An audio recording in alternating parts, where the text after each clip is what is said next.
A child swinging on the swings in sitting position, stand up, then the time period of the swing will be। तो यहाँ पे लिखेंगे time period of the swing,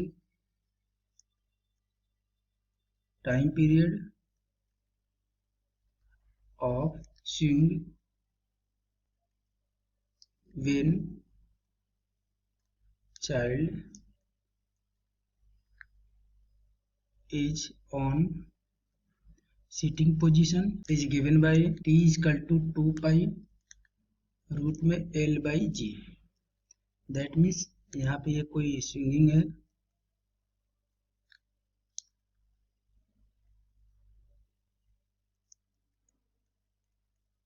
and यहाँ पे ये child है, child यहाँ पे बैठा हुआ है।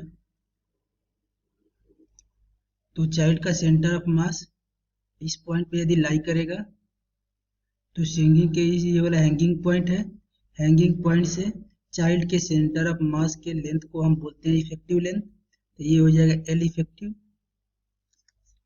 सो यहाँ पे ये वैल्यू होगा t is equal to 2 pi l effective divided by g when child is in sitting position. हम सेकेंड केस में लिखेंगे जब चाइल्ड स्टैंड अप हो जा रहा है, तो यहाँ पे लिखेंगे time period of swing when child stand up position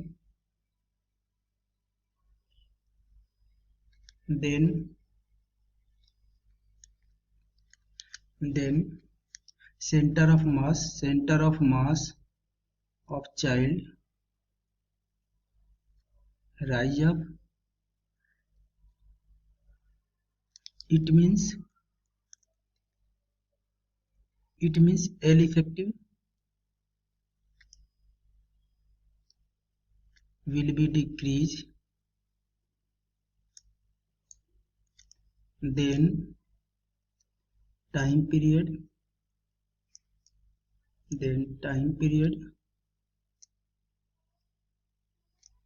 also decrease। इसका हम डायग्राम ड्रॉ करें तो ये स्विंग एंड सेकेंड कंडीशन में चाइल्ड यदि ये स्टैंड अप हो जाएगा तो इसका सेंटर ऑफ मास ऊपर राइज करेगा एंड वर्टिकल डायरेक्शन में मूव करेगा centre of mass.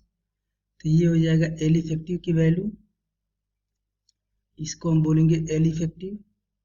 And L effective का वैल्यू सेकेंड केस में कम होगा as compare to case number 1। So यहाँ से इसका टाइम पीरियड हो जाएगा T is equal to 2 pi root में L effective divided by G. And second case में एल इफेक्टिव का वैल्यू स्मॉल होगा as compare to case number 1। यहाँ पे time period is directly proportional to length, so time period का value decrease करेगा। सो यहाँ पे ऑप्शन नंबर ए इंक्रीज, ये इनकरेक्ट हो जाएगा, ऑप्शन नंबर बी करेक्ट होगा, यहाँ पे गिवन है डिक्रीज।